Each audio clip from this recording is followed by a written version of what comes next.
Again Sadhana ma'am with my channel Mountain Institute of Higher Learning. बहुत दिनों बाद मैं अपना नेक्स्ट वीडियो अपलोड कर रही हूँ, सो सॉरी फॉर दैट। कुछ टेक्निकल प्रॉब्लम्स की वजह से मैं अपना वीडियो नहीं अपलोड कर पाई थी, लेकिन फिर ही नेक्स्ट उसी चैप्टर के कॉन्टिन्यूअस वे में मैं नेक्स्ट टॉपिक पे बात करने वाली हूँ, गैमेटोजेनेसिस। लास्ट वीडियो में मैंने ह्यूमन रिप्रोडक्शन से रिलेटेड आपके फीमेल रिप्रोडक्टिव सिस्टम और मेल रिप्रोडक्टिव सिस्टम पर बात की हुई थी। आज हम बात करेंगे गैमेटोजेनेसिस में, that mean how gametes are formed, how gametes are release from male reproductive tract as well as female reproductive tract, दोनों पे हम बात करने वाले हैं।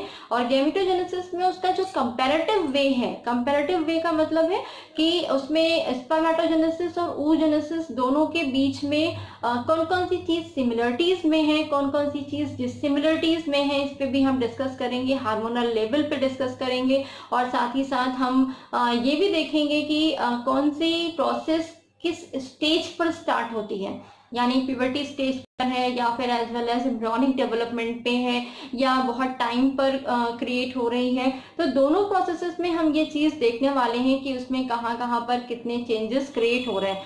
दूसरा हम ये भी देखेंगे कि ह्यूमन गैमेट जब फॉर्म करता है तो उसमें जो क्रोमोसोमल पैटर्न है, दैट मीन जो क्रोमोसोम सेग्रीगेशन है वो कैसे वहां पर क्रिएट होता है, दैट मीन कौन से डिवीजन पर क्रोमोसोम नंबर हाफ हो जाते हैं, इस पे हम बात करने वाले हैं। टेस्टिस और ओवरी का कंबाइंड स्ट्रक्चर के साथ साथ, और वहां पर हम प्रॉपरली उसे एक्सप्लेन करेंगे। तो हमारे साथ हमारे वीडियो में बने रहिए। अच्छा लगे, समझ में आए, लाइक करें, शेयर करें, अपने सारे फ्रेंड्स को आप शेयर करिए। और जहां पर भी आपको किसी भी जगह पर किसी भी लाइन में अगर आपको कोई डाउट होता है तो प्लीज अपने क्वेश्चंस आप कमेंट बॉक्स में ट्रांसफर करें, मैं 100% वहां पर आपके क्वेश्चंस का आंसर दूंगी। So let be start our next topic, that is gametogenesis. यहाँ पर मैंने गैमेटोजेनेसिस का आप देख रहे हो कि एक कंपैरेटिव चार्ट बनाया हुआ है, जिससे कि आसानी से आप दोनों ही फेजेस को आसानी से समझ पाओगे। जिसमें आप देख सकते हो कि दिस इज फर्स्टली मैंने डिफाइन किया हुआ है gametogenesis, that mean process of formation of gamete is called gametogenesis. कौन कौन सी हैं? Spermatogenesis and oogenesis, both are included in gametogenesis. Spermatogenesis क्या था? Formation of sperm. oogenesis क्या है? Formation of ovum. दोनों ही कंपैरेटिव वे में जब आप पढ़ोगे तो उसमें क्या होगा कि आपको सारी की सारी जितनी भी प्रोसेस oogenesis में हो रही है या स्पर्मेटोजेनेसिस में, कंपैरेटिव वे में आप उसे आसानी से लर्न कर सकते हो। अब हम बात करते हैं स्पर्मेटोजेनेसिस और oogenesis में बेसिकली कितने स्टेप्स होते हैं। तो यहाँ पर मैंने कंबाइंड स्टेप लिखे हुए हैं। First is multiplication phase, second growth phase और थर्ड मैच्योरेशन फेज। मल्टीप्लिकेशन का मतलब लगातार डिवाइड हो जाना, ग्रोथ फेज का मतलब है मल्टीपल फेज के बाद में उसका ग्रोथ हो जाना, और ग्रोथ होने के बाद बनी हुई सेल्स का मैच्योर होने की फेज को यहाँ पर क्या बोल रहे हैं? Maturation phase. अब स्पर्मेटोजेनेसिस में क्या था? प्रीमोर्डियल सेल जो कि पिवटी स्टेज में डेवलप होती है, डिप्लॉयड है, यहाँ पर माइटोसिस प्रोसेस के थ्रू वो अपनी नंबर ऑफ सेल्स को इंक्रीज करेगा। These cells are known as spermatogonia, these are also diploid. यहाँ पर किसी भी तरीके का, क्योंकि माइटोसिस में सेल डिवीजन के अकॉर्डिंग वहाँ पर क्रोमोसोम नंबर्स डिवाइड नहीं होते हैं। सभी सेल्स एक्टिव हैं, सभी सेल्स अपनी प्रोसेस कंप्लीट करेंगी, लेकिन हम यहाँ पर सिर्फ आपको एक सेल्स के थ्रू ही होने वाली प्रोसेस को एक्सप्लेन कर रहे हैं। स्पर्मेटोगोनिया अब यहाँ पर क्या करेगी? कन्वर्ट होगी प्राइमरी स्पर्मेटोसाइट्स में, जो कि ग्रोथ फेज का पार्ट आपका आ जाता है। और यहाँ पर primary spermatocyte first meiosis process को कंप्लीट करेगी और फॉर्म करेगी two daughter secondary spermatocytes.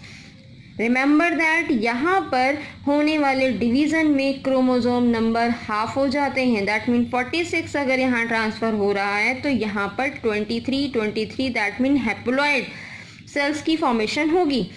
Secondary spermatocyte again यहाँ पर फॉर्म करेंगे मियोसिस सेकेंड डिवीजन के थ्रू स्पर्मेटिड्स। ठीक है, स्पर्मेटिड्स यहाँ पर हैप्लॉइड ही होंगे, क्योंकि यहाँ से हैप्लॉइड नंबर की ट्रांसफरिंग होती है मियोसिस सेकेंड में, as it is chromosome next part में ट्रांसफर होते हैं। स्पर्मेटिड्स अब कन्वर्ट होंगे किसमें? स्पर्म्स में, यानी स्पर्मेटोजोआ में। तो ये मैंने प्रोसेस आपको बोली हुई थी कि जब स्पर्म्स का स्पर्मेटिड्स का स्पर्मेटोजोआ में कन्वर्जन होता है तो वो कौन सी प्रोसेस हो जाती है, स्पर्मियोजेनेसिस। ठीक, अब उसके बाद यहाँ रिलीज होने के बाद में इनका हेड सर्टोली सेल में जाकर एम्बेडेड होता है for the taking of nourishment. तब उस प्रोसेस को क्या बोलेंगे, स्पर्मिएशन, क्योंकि वो वहाँ पर डिफरेंट फैक्टर्स को रिलीज करेगा जिससे कि प्रॉपर वो नरिशमेंट कर सके। इस प्रोसेस के थ्रू मिलियन ऑफ स्पर्म्स की फॉर्मेशन होती है, क्योंकि कोई भी सेल डीजेनरेट नहीं होती है, वो प्रोसेस करती रहती है कॉन्टिन्यूअस वे में। सेम इसी के कंपैरिजन में जब हम oogenesis की प्रोसेस पे बात करते हैं तो oogenesis that mean formation of ova, primordial cell diploid cells mitosis करेगी और oogoनियम की फॉर्मेशन करेगी। oogoनियम में भी आप देख रहे हो कि नंबर्स ऑफ सेल्स बहुत ज़्यादा हैं, लेकिन इसमें से केवल एक ही सेल फंक्शनल होगी और बाकी सारी की सारी डीजेनरेट कर जाती हैं। ये सेल अब यहाँ पर मैच्योर होकर ग्रोथ फेज के थ्रू प्राइमरी oocyte की फॉर्मेशन करेगा और यहाँ पर स्टार्ट करेगी वो मियोसिस फर्स्ट। मियोसिस फर्स्ट के थ्रू अनइक्वल डिवीजन में वो 1 बिग एंड 1 स्मॉल सेल्स की फॉर्मेशन करेगी विद हाफ क्रोमोसोम नंबर। जो स्मॉल सेल बनेगी वो फर्स्ट पोलर बॉडी और जो बिग सेल है वो सेकेंडरी oocyte की प्रोसेस है। सेकेंडरी oocyte और फर्स्ट पोलर बॉडी फिर से मियोसिस सेकेंड की प्रोसेस करती है, जिसके थ्रू फिर से अनइक्वल डिवीजन होगा और वहाँ पर ओवम की फॉर्मेशन हो जाती है। बाकी आपकी सेकेंड पोलर बॉडीज की फॉर्मेशन करते हैं जो कि बाद में डीजेनरेट कर जाता है। ओवम यहाँ पर अपने चारों तरफ जोना पेलुसिडा की लेयर फॉर्मेशन करता है at the time of ovulation. That mean जिस वक्त मेच्योर फॉलिकल बस्ट होकर इसे रिलीज करेगा उस वक्त ये अपने चारों तरफ जोना पेलुसिडा की लेयर को क्रिएट करेगा जिससे कि खुद को वो फुली प्रोटेक्शन प्रोवाइड कर सके। ठीक, साइटोप्लाज्म में बहुत सारा नरिशमेंट ऑलरेडी उसके लिए न्यूट्रिएंट बल्क में प्रेजेंट होता है, जिसके थ्रू वो ऑलरेडी अपने आप को नरिश करता रहता है, एक्टिवेटेड करता रहता है।